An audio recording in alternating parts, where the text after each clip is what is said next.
We did it. We are here in Sri Lanka. Welcome to Our Life Unmapped. With me, Matty Hill. And me, Sophie May. You might be looking at the beautiful background behind us and thinking, where are they? Well, we are in a place called Knuckles Mountains. So just about 45 minutes to an hour away from the city of Kandy. And we are here we're basically volunteering at a retreat centre. So we are doing an exchange of a daily class in exchange for accommodation and food. And we're going to touch on that more at a later episode because today's episode is all about our journey to here in Sri Lanka and our experience in the first few days where we were in Colombo. And it's been a wild one. It has been wild, hasn't it? So before we talk about our travels to Sri Lanka, let's first talk about packing up and leaving your entire life behind. It's crazy, wasn't it? That final week when we were just trying to work out what did we need to bring with us. But we also had, as many of you who aren't new here will know, that we were selling all of our stuff. And when we say selling all of our stuff, we mean it. We didn't own a home, we were just renting, but we had furniture to get rid of, clothes to get rid of, books, tables, chairs, a car, literally everything that you could possibly think of. And by the way, the car we didn't sell until 2 days before we were leaving. Yeah, that was hectic, wasn't it? That was crazy. We probably should have put the car up sooner for sale. I think we put it up 2 weeks prior, but we managed to sell it 2 days before. And remember, we were still working up until this point. You were working up until the week before. Yeah, I worked till the Wednesday. Yeah, I continued working, but I stopped my in-person Reiki, my sharing circles and trainings about 2-3 weeks before because I needed to sell all of that stuff. So yeah, I think we underestimated how exhausting that would be. Not only that, but that's when we were trying to squeeze in saying goodbye to everybody and all the timings. Oh, God, yeah. So yeah, it was, honestly, we were exhausted before we'd even started the travel, and we managed to sell most of our stuff. Like Matty said, literally we had our living room like a car boot, but in our home, which was really cool that most of my clients bought the stuff. But some stuff, obviously, Facebook Marketplace, Vinted became our friend, and then we just charitied a lot of it, or gave it away to family and friends as well. Yeah, it was just absolutely hectic. And in the midst of doing all of that, we had to organise the cleaning of the flat, the end of tenancy clean, handing the keys back, making sure that we'd got our bags packed and ready. That we then had 2 nights having left our flat where we had to stay with. We stayed with your gran, didn't we, for one night, and my parents for a night, and then we were at the airport on the Sunday. Even on the Sunday, I think the first time we could properly exhale was once we'd checked in and our bags had gone and we'd gone upstairs, gone through security, gone through duty free, and then we just sat in this restaurant, didn't we, and we just had a nice meal. I say a nice meal. For an airport, it was okay. We've eaten significantly better food here in Sri Lanka, which we're going to talk about in a second. But yeah, we were able to just exhale, weren't we? And we're just like, we're here, we're about to do it. And it all of a sudden naturally began to feel real because we've been so focused on getting rid of stuff, on trying to pack, which my backpack, I underestimated how much could fit in there. So I had to do a few calls. Yeah. Yeah, I did as well. I spent most of Sunday packing and then unpacking and just moving things around. What do I need? Do I really need that extra pair of trainers? And yeah, in the end, it was pretty ruthless. It's quite cathartic, I think, in a way, getting rid of stuff, being quite minimal, because now literally all we do own is our backpack, isn't it? What's in our backpack is what we own. It's less overwhelming. I still think we bought far too much stuff, which I think as we perhaps buy new stuff or we find that we're not wearing it or using it. I have bought far too many paperback books. I've sold a lot of them, but I think obviously once I've read them, they can go and things like that. So I think our backpacks will get a little bit lighter. But yeah, it feels really good because you can actually focus on what it is that you actually need to do rather than having all these distractions. Your clothes, everything holds a memory or an energy or a distraction. So yeah, we do feel lighter. And as of yet, how far are we in now? We are just over. So yeah, we are recording this on the 16th of June, and so we are 16 days in today. And I've not just over 2 missed weeks. any of my stuff. So yeah. Although what I will say is it is so hot here. I am sweating through my t-shirt and I have enough. I can't do enough washing. Yeah. We need to get lighter clothing. Definitely. Which we did go to some of the shops, which we'll tell you about. So back to our flight, we've got on the flight, we actually wouldn't recommend Etihad. We didn't have a great experience. I've flown with Emirates before and they were miles ahead. So if you can, I've not flown with Qatar, so I can't really give you... Qatar are really good. I've they? had really good experience with Qatar. But Etihad, we weren't a fan. Yeah. Our flight departed from Manchester Airport and we flew to Abu Dhabi and had an hour and a half layover, and then it was 4.5 hours to Colombo. The flights were really funny. Before we got on our flight, we had the option to upgrade. Was that at Manchester? So yeah, well, or was that at Abu Dhabi? Previously because I booked the flights, I'd been getting emails for a week building up to the flight, floating the idea of, would you like to upgrade to business? Would you like to bid on put your price forward for what you would want to pay to fly business? And for the flight from Manchester to Abu Dhabi, the minimum bid was still about £800 per person. So that was obviously a just no. for one leg of the flight as well. And as we are, we've left our in-person businesses behind, we have a tiny bit of online stuff, and that's what we're trying to focus and build. And obviously we're at this retreat centre now where we're getting accommodation and food included, and we'll be able to teach some classes and trainings within Sri Lanka at different retreat centres and studios. We're on a little bit of a budget. So we were a definite no to that until I think it was when we stopped off at Abu Dhabi, just about to get onto... It was at Manchester when we checked in. So we checked in at Manchester Airport and we checked in for the first flight. We then were offered the opportunity to upgrade on our second flight from Abu Dhabi to Colombo, which is around 4.5 hours, and we were given the opportunity to upgrade to business for £200. And when I say we really considered it and we were so close to saying yes, we were going back and forth. We were like, I was anyway. Yeah, we were like, money mindset, like, this is what we teach, let's go for it. And at the same time, we were like, do we really need this? It's 4.5 hours, and that money we could spend, in Sri Lanka doing something really cultural. Yeah, relative, that £400 would basically give us over a month's worth of accommodation from what we've had, really. Depending on where you stay and where you are in in some Sri places, Lanka. right? So we actually didn't go ahead, and we're so glad we didn't, because this business class, especially the second leg of the flight, it was such an old plane that the plane... It was like big seats, but it was like a carpeted, old-fashioned sofa. They didn't look that much extra leg room. No. Even like the TVs on that second leg of the flight, we couldn't get on initially, could we? And the screens were tiny. It was one of those...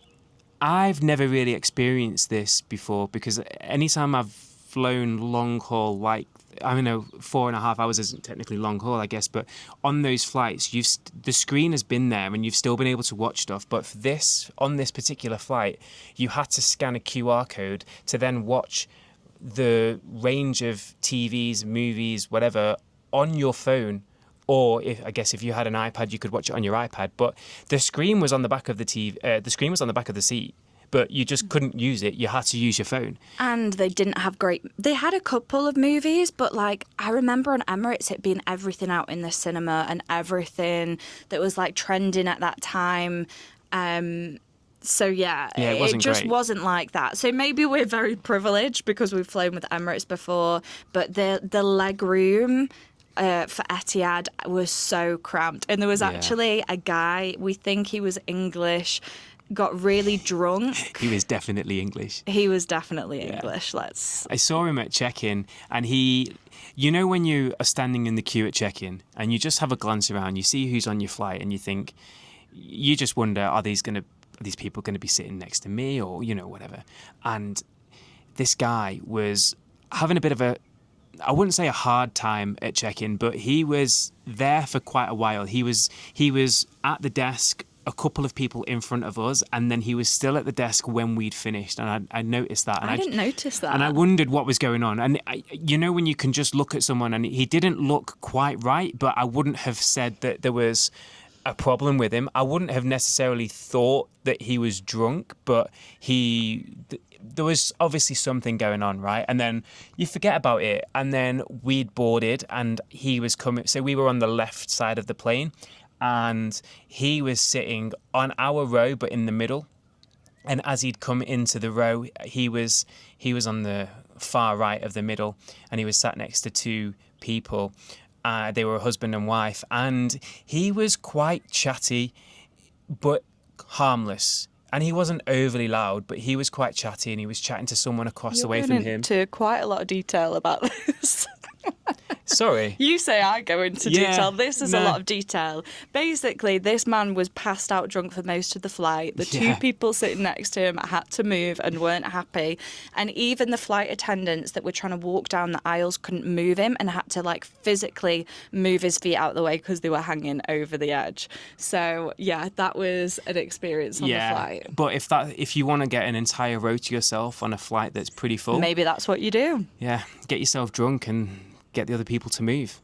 But yeah, another reason we had a bit of a nightmare on the flight was my fault as well on both occasions. So Sophie is vegan, as you probably all know. If you don't, Sophie's vegan. And I didn't realise, because it's never been a thing I've had to worry about before, you have to book your vegan is classed as a special meal. You have to book that in advance. I didn't know this. I did let him know, but he said, no, you do it when you check in. You don't. You do it before. So I missed the window for Sophie to get a vegan meal on the first flight. Turns out, in the end, there was a spare meal. We think it was vegan. We're going to say it was vegan, but no one could be entirely sure because of was it a curry or something? I don't know, but we think it was vegan. The only worry was if it was cooked in ghee. But to be honest, I don't think so, because whilst we've been here, everything has been cooked in coconut oil. Nothing is cooked in ghee. But yeah, we're praying it didn't say the ingredient of ghee on the back, so we're hoping it was vegan. So she did manage to get the meal on the first flight. I very last minute managed to get her a vegan meal for the second flight, so from Abu Dhabi to Colombo. The only problem we had was that flight was quite quiet and we were quite tired. And as we've boarded the plane, I've looked up to the row that we were supposed to be on, and I've put our bags up, and then for whatever reason I've ended up sitting on the row behind and didn't realise. And then it's come to dinner time, the food being served. It was breakfast, I think. Breakfast, yeah. It's come for breakfast to be served. And Sophie didn't get the vegan meal. And it was because we were in the wrong seat, and it's because I'd put us in the wrong seat. No, you've missed a bit. They gave a meal, and they were giving everybody the options between these two. And the one that I thought was going to be vegan was French toast. The other one definitely wasn't vegan. And I checked with him twice and I said, are you sure this is vegan? And he said, yes. So I ate it. And then I thought, I don't think this is vegan. So I just wanted to double check with another flight attendant. And she was like, no, it's not vegan. you should have requested it. And we were like, we did. And she got us to check our seat numbers, and we'd sat in the bloody wrong seat. But we were only one seat behind. You would have thought there was no one in front of us, so you would have just thought they'd been like checked with us behind. And then they were like, do you want your vegan meal now? And I was like, no. Like, I was really gutted, but I was more annoyed because I'd already asked twice and he'd said yes, but obviously he had misunderstood what vegan was. So that was a bit of a nightmare flight. So that was kind of the icing on the cake, wasn't it? It was a bit of a terrible flight. But if we go back a bit, when we stopped off in Abu Dhabi, which is a beautiful airport, we were just after oat milk, and we thought, we were dying for a proper coffee. And so we just went to the first place that we saw. We didn't check prices, and we ended up paying £20 for 2 coffees. And a bottle of water. Now, they were amazing coffees, and you got little chocolates. They gave me chocolates. a really fancy They truffle. weren't vegan, so Matty had to have mine, but... They were absolutely beautiful, but it was just the shock of seeing the price. Conversion. And then we went round the corner and realised there was actually cheaper places there. So we had a little bit of a bougie coffee. Yeah, but I think we deserved it after that flight. The stress of the flight meant that we needed that £20 coffee. But then we arrived in Colombo, didn't we? So the flight wasn't great, but anyway, we arrived in Colombo and we got through really easily. It was really quick. I'd read online that it can sometimes take a bit of time, but it didn't. It was really easy. The airport is very basic at Colombo, wasn't it? So it was a bit of a culture shock, like, straight away. But then we went outside. Well, actually, before we went outside, what we recommend you doing is in the airport, you can get an eSIM. So an eSIM means that you can keep your own physical SIM, so wherever you are. So obviously our UK SIM, so that you keep your number, but you activate an eSIM so that you can use the data here. And it was only, how much did you pay? Well, they didn't actually have any eSIMs when we went to the airport, so the system was down, so we couldn't activate our eSIM. But I ended up getting a physical SIM card, which cost me, I think the plan I'm on is about 2,500 rupees, which works out at being ballpark £5-6 maybe. It's very cheap, and I get 50 gigabytes of data for that. So and you've got the eSIM now eventually, haven't you? But we were relying on my phone for the data. Yeah, and everything. we weren't sure with the physical SIM if you wouldn't be able to have your same WhatsApp number, so that's why we only tried Matty first, and yours was fine. But then in the end, I went to the mall, and they had, so it's Dialogue that we would recommend in all our research. Dialogue is the best network connection, as it reaches pretty much everywhere in Sri Lanka and is the strongest kind of internet and data. And we definitely recommend getting this, because although there is Wi-Fi at most places, it's not great, and they get some power cuts. So definitely when, for example, we're going to be doing our coaching calls, we'll be hotspotting through that data. So it's something that we definitely recommend. Even if you're just coming for a week, you could get even cheaper than Matty's got, and you could get more expensive as well for more data. But it is so cheap compared to England prices. Yeah, and so once we'd got out the airport, the research that we'd done, we'd heard of apps. There's obviously, you can use Uber because Uber is in operation over here, but there was also an app called Pick Me, which is generally what we've been using for a lot of our rides, tuk-tuks, etc. So we used the Pick Me app. We'd heard some horror stories from people as well of so-called tuk-tuk mafia outside of the airport. I don't really know much about that, to be honest, but people had just warned against it, so they just recommended just get a pick-me from the airport to your accommodation and don't worry about trying to flag a taxi down outside the airport. So we did that. It's a lot cheaper on Pick Me. They go by the meter, but a lot of other tuk-tuks say, don't use Pick Me, and they're against it. So actually some of the people that are using Pick Me like as their business are actually sometimes scared to pull up into places. Like, they'll call us and check if any other tuk-tuks are around, because obviously they hike up their prices.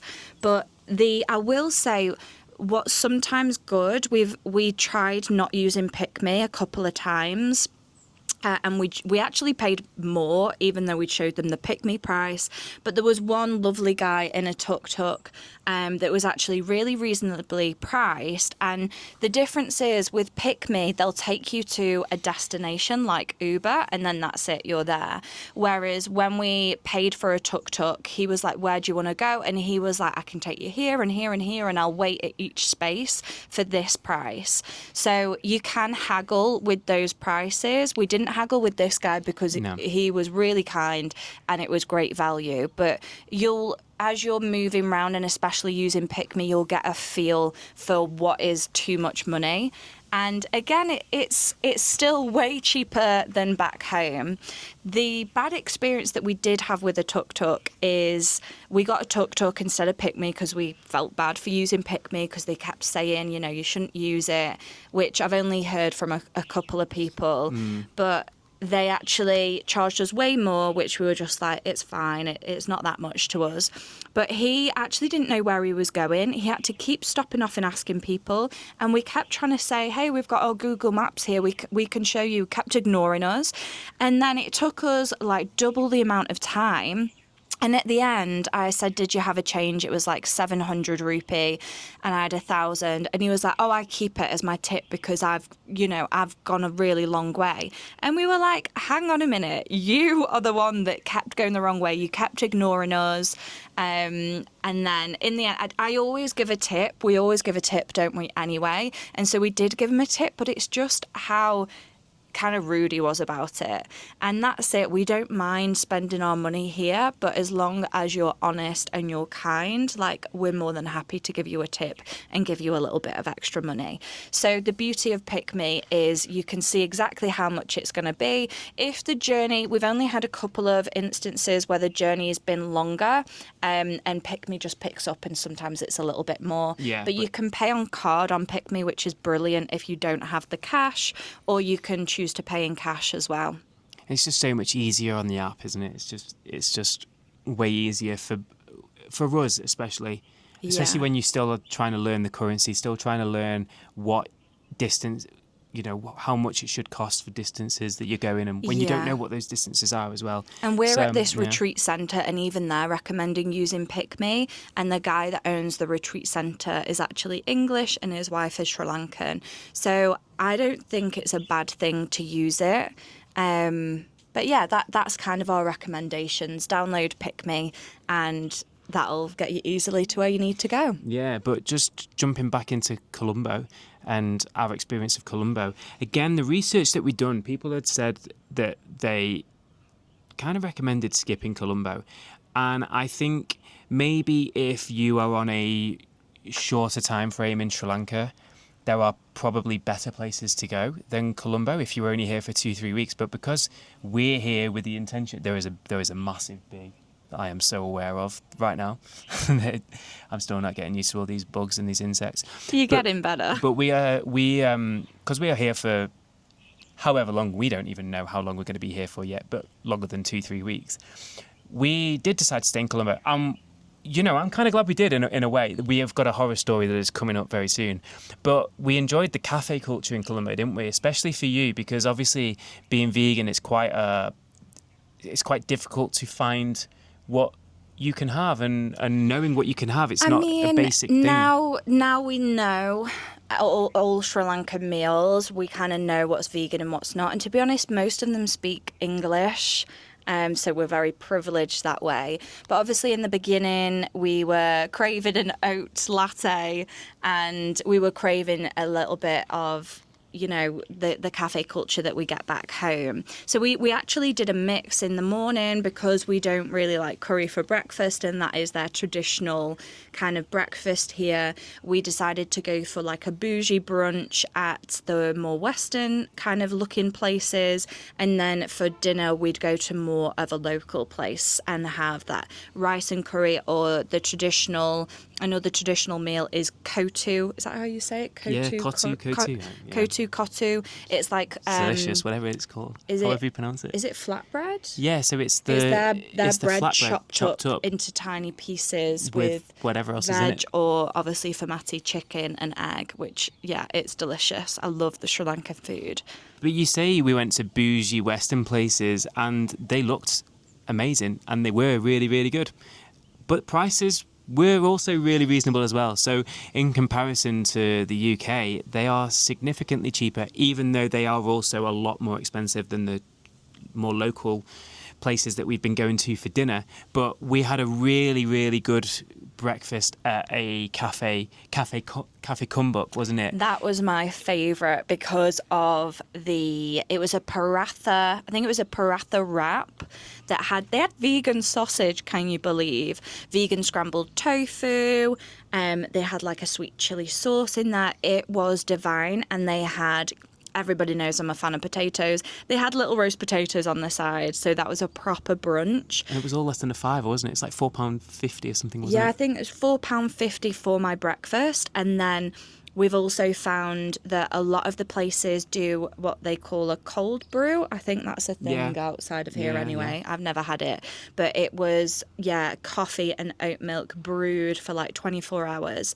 And that was divine. We had that as well, didn't we? Yeah, that's the only thing that we can say honestly is of close price-wise to the UK is if, like us, because I don't really I don't drink milk, so we have oat milk in our coffees usually.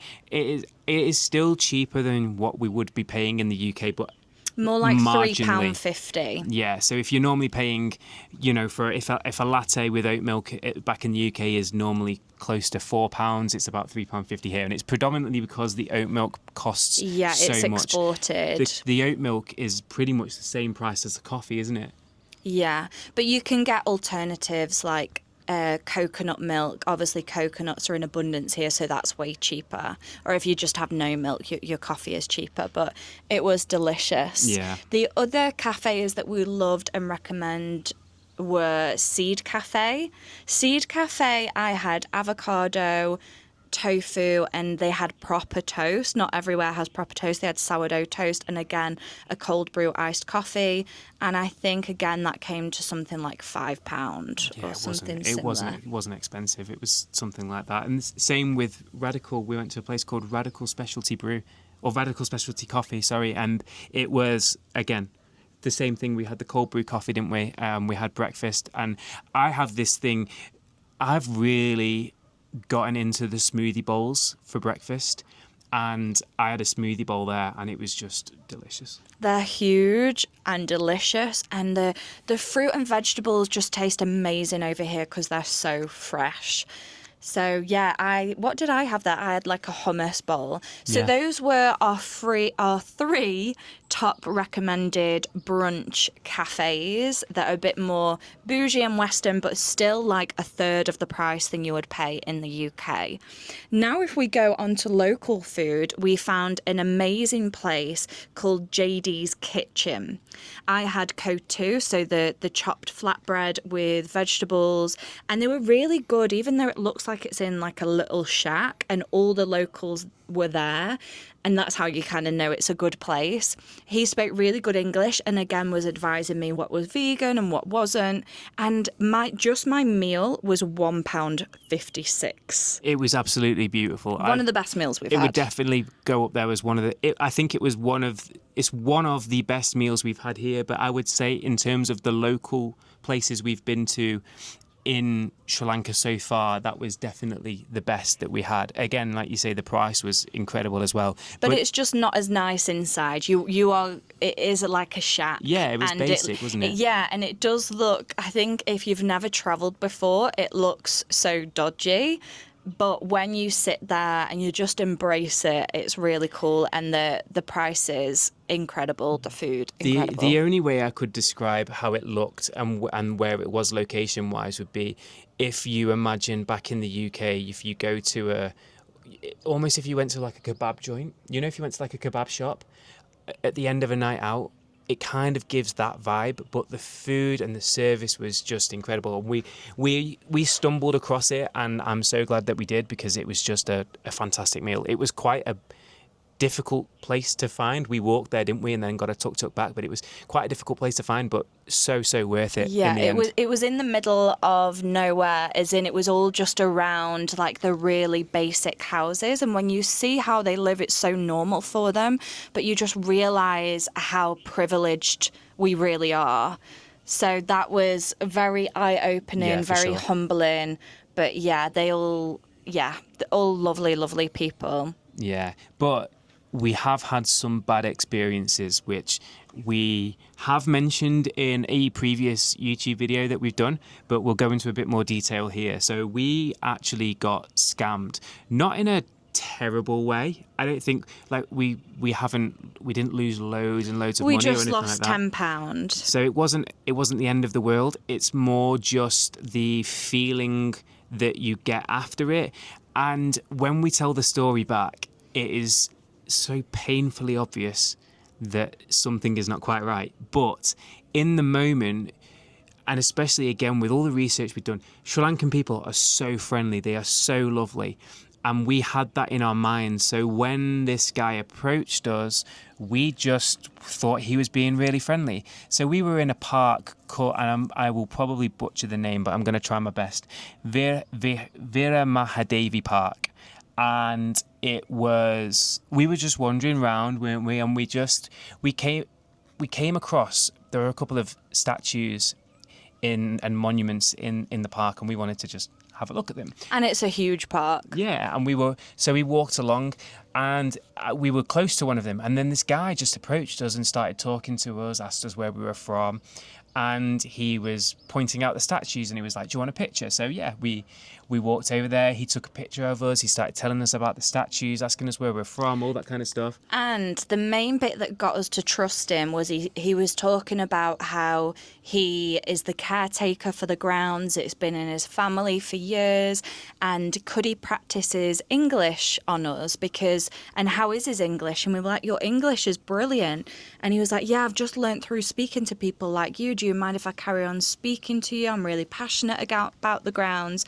So we felt really bad to say no, and two, we were thinking, back home, if somebody speaks to you, sometimes you're a bit wary of what they want. But because we'd watched this YouTube video of everyone saying how nice the Sri Lankan people are, we were like, we've got to be nice, and we've got to let go of the being guarded and like try and not speak to people, and instead just really embrace it. We didn't want to be rude, and we're in their country, so.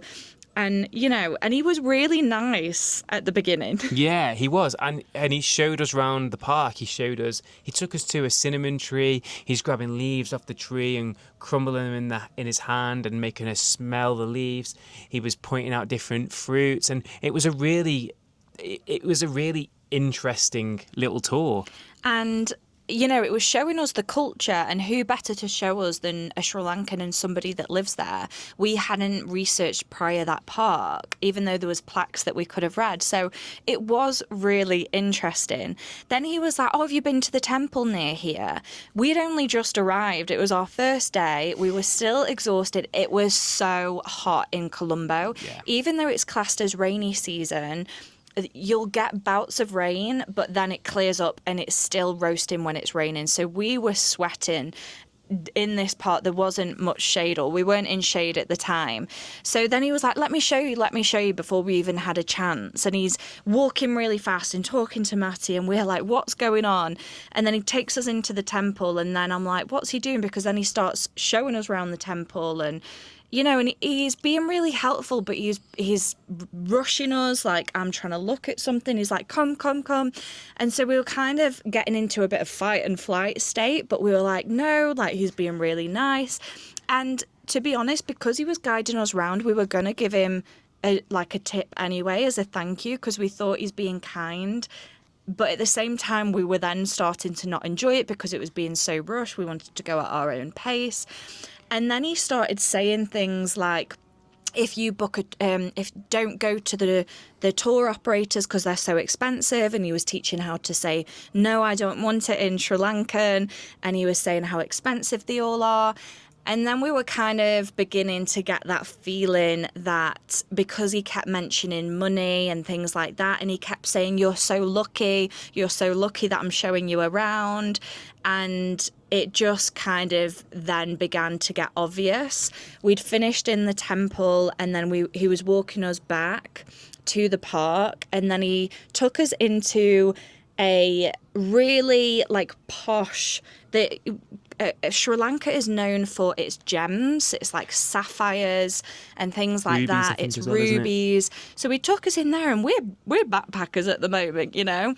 And straight away we're like, no, this isn't what we want. We know what you're doing. And basically, if a local brings you into that shop, and it was the same shop because we got bought into it twice by another guy, but that's another story. They actually get free petrol or some like commission, which I guess isn't the bad thing, but it's just how he got us there. Yeah, because the other guy who did it to us was basically just saying, do you mind? He was the guy who was showing us around in the tuk-tuk that we mentioned earlier, and he basically just said to us, do you mind if you go into this shop and just stay in there for 5 minutes? You don't have to buy anything, but if I bring you in there and you stay in there for a few minutes, they'll give me a litre of fuel for free or something like that. But it's a little bit awkward because you can't just waltz in and kind of browse. They make you sit down, then they're trying to make you a cup of tea. Like it's like a private experience, and if you want jewels, then great, but that was not what we're after, and it was our first day. So we walked straight back out, and then he kept talking about money, and then when we got to the park, I stopped him and I said, he then carried on talking about money and paying him. And I said, how much are you after? And he wanted £25. Now, we'd been with him about an hour, so that seems like nothing. But just to give you a bit of perspective on money, our pick-me ride, our car ride from the airport to where we were staying in Colombo was about an hour and 15 minutes. That was £9. Yeah. And we didn't have any cash on us. We only had English cash. And he saw our £20 and he was like, yeah, I'll take that. And I was like, hang on a minute. No, we didn't ask for this guide for one, and the way you've gone about it is not nice, and the way that you've just taken us into this shop to try and get money, you're not being kind about it. And he was being really rude then, wasn't he? And yeah, he was like, changed, he changed, and he was like, that's not enough money. And then and because we only had cash on us and we had no change, I would have given him less if we had less, but I just wanted to get out of there because it just felt awful and icky, and it was a lot worse than perhaps we're making it sound. I cried after. But we gave him £10 and he walked away. But it was more so that we'd let our guards down, and and most of the Sri Lankan people are so lovely, but in Colombo, just be careful, especially in that park. It's funny though as well, that had happened, and then as soon as it had happened, we walked to the other side of the park and we ordered a tuk-tuk to get us to where we were going next, and whilst we were waiting for it, another guy approached us and tried to do it again. Tried to do the same thing, but obviously we'd just had the previous experience. And they do say that it's not a mistake unless you don't learn from it. So we broke that cycle and we learned from it. So from then on, we have been a little bit more guarded. We have had conversations with people, but when they've tried to show us something, more so in Colombo or even Sigiriya, we've been like, no, thank you. And we prefer to do it at our own pace anyway. Yeah. So it it left a bit of a bitter taste in the mouth, didn't it, a little bit? But we soon moved on from that. We jumped into the tuk-tuk and we ended up ending the night with a really beautiful Thai meal, didn't we, at this place just on, it's called Gullface Green, is it, or something like that? Yeah, it's opposite Gullface Mall. The malls are really good here as well. I got my nails done because I wanted to wait until I got out here because I knew it would be cheaper and I wanted to experience them. And I got a full-on pedicure, gel polish, biop nails on my fingertips as well for £41. I think you could have got cheaper in the mall, but I went to one of the places that had most of the people, and maybe they charged us more because we were white, maybe. But it was still brilliant, and that had back home that'd be way more than double. Yeah, and I got a haircut for a tenner, which was just like... It looked great. Yeah, it looked really good. I can't remember. I think the last time I had a haircut for about £10 was when I was a kid. And that was pretty much just short back and sides with a razor. And in the mall, it is more like clean, more pristine, isn't it? So Yeah. where you got your hair done, especially, looked so It posh was inside. really good, like really good. And that was £10 with one of the senior barbers. So yeah, it was really good And value. you could probably get it cheaper in Colombo, like in one of these shacks, which I think would still be really good. But because we were so exhausted and it looked really good and we really needed it doing, we did it in the mall. We also got a massage in the mall. It wasn't an Ayurvedic massage, but it was a 90-minute massage and it was £21. That is, unheard of, isn't Yeah, it, it was really prices good. wise? Yeah. And we have been tipping everywhere we go, whether it's just small amount or sometimes 10%. I don't know if it's a thing here, but we just feel so much better for doing that. Yeah, and the reaction genuinely on most occasions is it just means So a lot, grateful. doesn't it? They're so grateful. Yeah, and it it's means a lot, nothing. and It's nothing to us. Compared to our prices back home. Yeah. So opposite the Gaul Mall, Gullface Mall. Gullface Mall, was this like green grass and kind of a beach, but not really a beach. Like you wouldn't go swimming or sunbathe or anything there. But we'd been recommended Barracuda Breeze. Breeze Barracuda. Breeze Close. Barracuda, close. And it was £5 for, I had a Thai curry with rice and they had like a slaw. It was so incredible, wasn't it? It was so good. I think we both had a Thai curry, didn't we? And I had a beer and you had a juice Mango or something. juice. And the whole meal was, what, was it about £12 in total? Yeah. For the entire meal So for the two not of us? fully local, but really great food and a great view as well. Yeah, it was. And then we'd finished a meal, so it wasn't that big of a deal. But just as we were about to pay, it just started absolutely throwing it down. And it was really funny to see because they're obviously, these restaurants and the staff are used to it. The operation to get people from outside to inside and to cover the tables and to prepare it for when the rain comes, it is so impressive to watch. But the funny thing is within minutes the rain's gone. We went inside to pay the bill. It threw it down for maybe 2-3 minutes, didn't it? And then by the time we'd paid, we went back outside, waited for our tuk-tuk to take us back to our accommodation, and it had stopped and it didn't rain. So that's it with like rainy season in Colombo.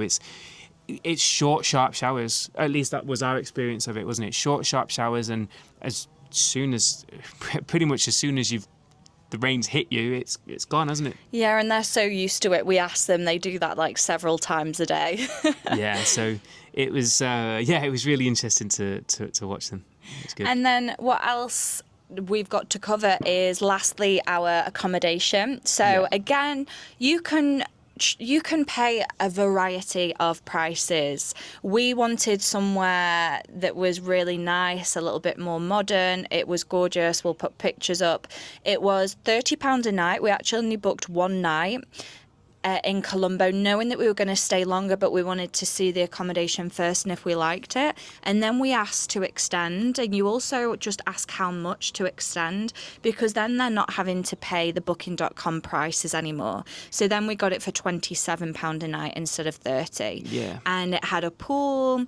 We had our own room and bathroom, and then there was this communal area, but there was only 4 bedrooms, and there was only a guest like one room at a time. I think people were just staying one night in Colombo like people usually do, whereas we just wanted to like decompress after the month of packing and saying goodbye to everybody and moving. So we actually stayed longer in Colombo. The other thing that we didn't really get to do, but we might do at some point when we go back to Colombo, is what's famous is the Lotus Tower. And it looks like a lotus. It's really high up and it's like a closed lotus with a point at the top. You can go and eat food in there, drinks, but it's also like an experience. But it was really cloudy when we were there, so there was no point us going to the top because we wouldn't have been able to see any of Colombo. Yeah. So instead we just got a tuk-tuk there and took pictures as close as we could to it. Also, there's a big price difference, which kind of makes sense, and I'm not that mad about it. But for locals, it was how much? Oh, I can't remember now. I think For us, for 35 for us, wasn't it? Yeah, it was £35 each for us just to have the experience. No food, no accommodation. I think it's about an hour and a half or an hour's experience, which isn't that bad compared to English prices, but it's quite a lot compared to how much everything is in Colombo. Whereas if they're a local, which rightly so, I think, but it was a huge drop. It was like £2 or something Yeah, ridiculous it was for a really... local. So we actually didn't do that either, but mostly because it was cloudy. So we'll let you know if we go back and if it's worth doing. Yeah, but I think even some of the locals are a bit confused by the pricing. At least the guy who was in the tuk-tuk seemed to imply that it should be cheaper for He said foreigners. it's very expensive. It should be the cheaper for Lotus foreigners, Tower. shouldn't it? Yeah. But yeah, if we do it, we will obviously let you know. But yeah, that's pretty much Colombo wrapped up, isn't it? Yeah. Yeah, it was like I say, we'd heard that it was a place worth skipping, but we even though we had a couple of negative experiences, we're really glad that we did it. Yeah. Cafe culture, the best that we've seen. We're not going to talk too much about cigaria or candy, but the cafes in Colombo were far better if you're after more kind of Western places. The malls are much better there. Candy's another town, but the malls are a lot smaller. So definitely for shopping, Colombo. We did go to what we forgot to say is Peta Markets. Peta Market, yeah. We hated it. Peta Markets is like all the fake stuff, but it is so chaotic and busy and everyone calling you over and trying to get your money. We left and we didn't like Peta Markets, but we have seen other YouTubers go and get like the local cricket shirt and love it. But yeah, it was a bit too intense for us. It's also so goddamn hot. Yeah, it was so really hot. And Maybe just- it's the time that we've gone, but it was boiling. And also just people everywhere. It was just chaotic. People everywhere, tuk-tuks everywhere. And yeah, it was, and that's just one very final thing. My first ever experience of a tuk-tuk was in Colombo. And I for the very first time, I was scared to death. We must have had just some crazy driver who was just weaving in and out. And at times I thought we were going to crash. And the car's just diving in. Oh. But The I'm used to it now. driving is insane in Colombo compared to anywhere else that we've been in Sri Lanka. And it depends on the driver, but some are literally, there's no right of way. You just kind of shove in. And what they do is they beep to let you know that they're there. So there's kind of constant beeping, which obviously in the UK is different. We only beep if somebody's done something wrong. Yeah, it's so mad, it is very different. Yeah. It takes getting used to. So we would not drive in Colombo at all. No, they beep to let you know they're there. They beep to thank you. They beep to tell you to move. But then It's just beeping all the time. So But our yeah. recommendations would be, if you're on a short trip, definitely Colombo's worth a visit. If you're wanting to get your hair, your nails done, the cafe culture, see a few of the temples, the park, the Lotus Tower, and just get an experience. But I'd probably recommend only 1 to 2 nights. Yeah, and that's Colombo, isn't it? Yeah. And that's the end of today's episode of, I don't know what we're going to call it, but we are Our Life Unmapped. Like, follow, do And all share those for things. more. Do all those things that we need you to do to help us grow. In the next podcast, we'll be talking about our trip to Sigiriya. So yeah, well worth a watch / listen to that one. thank you and goodbye. See you next time.